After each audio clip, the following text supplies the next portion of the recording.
السلام عليكم ورحمة الله وبركاته. أحلى متابعين، ازيكم عاملين ايه؟ يا رب دايما تكونوا بخير. فيديو جديد، وقبل ما ندخل الفيديو نصلي على الحبيب. اللهم صل وسلم وزد وبارك على سيدنا محمد وعلى آله وصحبه أجمعين. اللهم ارحم أبويا وأمي وارحم موتانا أجمعين، اللهم آمين يا رب العالمين.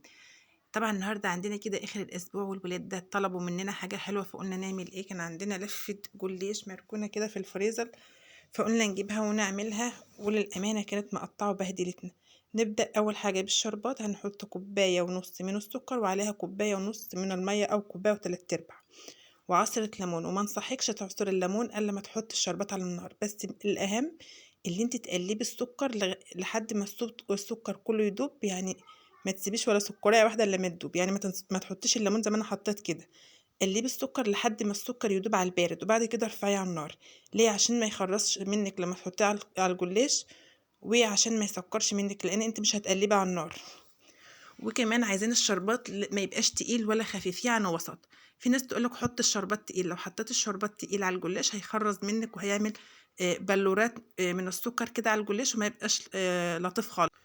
طبعا يا حبايبي، هنا عصرة الليمون بطأت ذوبان السكر في المية، فتعصري الليمونة وهو على النار أفضل. معايا لفة جلاش كانت موجودة في الفريزر من قبل رمضان تقريبا، ومعايا سوداني، معايا جوز هند، وحاطة معلقتين سكر على السوداني وجوز الهند.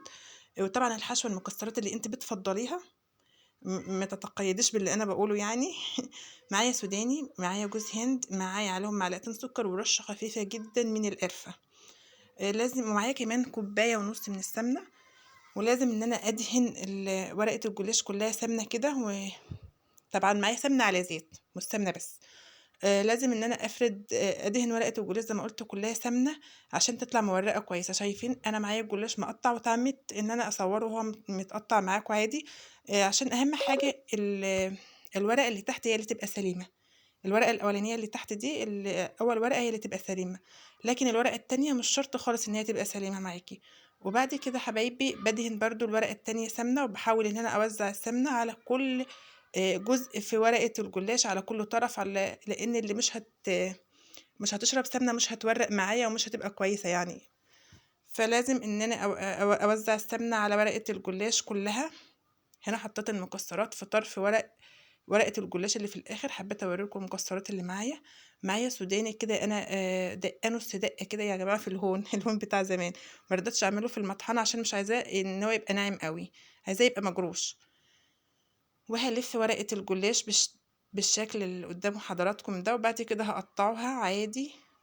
سهلة جدا، من أسهل وأسرع الحلويات اللي ممكن تعملها. مش محتاجة إن انت تبقي محترفة خالص فيها يعني. وسريعة كمان، يعني سريعة جدا. مجرد ما بتطلع من الفرن بتحط عليها الشربات، بتكون هي سخنة والشربات بارد، فبتحط عليها وبتبقى جاهزة في ثواني، يعني تاكلها وقتي.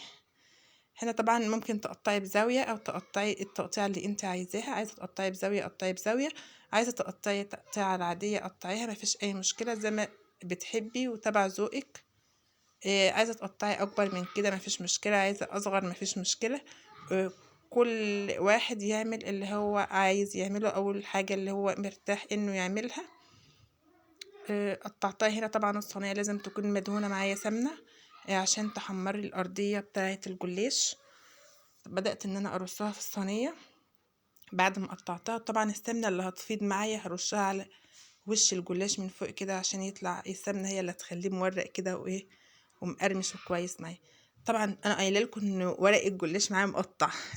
زي ما انتم شايفين، شوف الورقه مقطعه خالص. فعادي، انا قلت الورقه الاولانيه تبقى سليمه، لكن التانية حتى لو فتفيت هتمشي فيها وتبقى كويسه. بس اهم حاجه ان كل طرف فيها يبقى متوزع على السمنه. ما ما سيبش حاجه فيها ناشفه، عشان ما تبقاش طالعه ناشفه، او مش لونها مش كويس، لان السمنه والزيت هما اللي هيدولي اللون الذهبي اللي انا محتاجاه. هنا خلاص لفتها، وهيبدأ معايا بقى شوية فتافيت كده وشوية ورق فاضلين، فمش هسيبهم. هحط الورقة اللي في الآخر. طبعا ده انا مش هرميها، كل اللي بيطلع ده يا حبايبي انا مش هرمي حاجة. حتى اللي انا بقصه في النهاية الاطراف ده مش هرميه.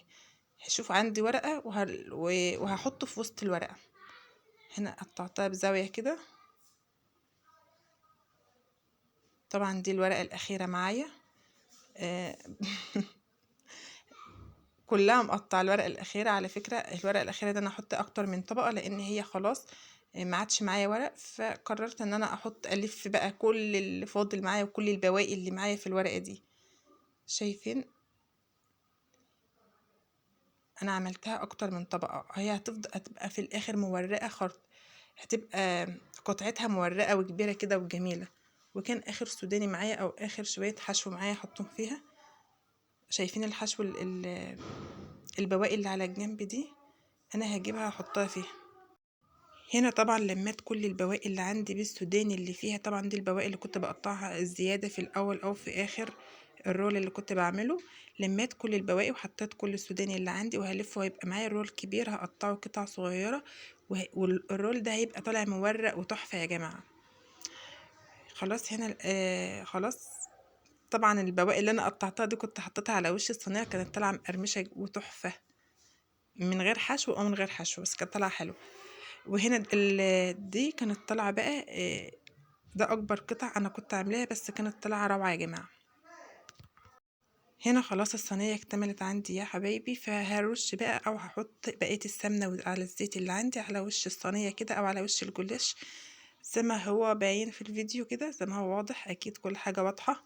بعد كده هدخلها الفرن وهشغل الفرن من تحت على 180 درجة او 160، بس انا شغلته للامانة على 180 وكان حلو.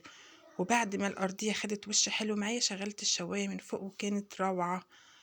وطبعا شايفين طبعا بعد 10 دقايق فتحت الفرن، كل واحد حسب فرنه درجة حرارته، كل واحدة فينا عارفة فرنها بيشتغل على ايه. هنا فتحت الفرن نفش معايا الجلاش شوية، وكنت بشوف الأرضية من تحت احمرت ولا ايه عشان أبدأ ان انا اشغل الشواية. ولما هشغل الشواية انا هوطي الصينية، مش هحطها تحت الشواية على طول عشان ما تتلهفش. هنا خلاص كنت شغلت الشواية زي ما انتوا شايفين، قلت اطلعها بقى وهي سخنة كده بتلهلب، نحط عليها الشربات البارد. طبعا الشربات زي ما انتوا شايفينه، انا ما قلت الشربات يبقى لا هو تقيل ولا هو خفيف، حاجة وسط عشان ما يعملش بلورات السكر. وطبعا انا غامقه اللون معايا عشان لو بات لتاني يوم ان شاء الله اللون هيفتح، فلازم تغمقي لون الجلاش شوية عشان لما بيبات لتاني يوم اللون بيفتح. وكان حاجة يعني كان طعمه روعة، كان بيدوب في البق دوب. اشوفكم في فيديو جديد، والسلام عليكم ورحمة الله وبركاته. باي باي يا احلى ناس.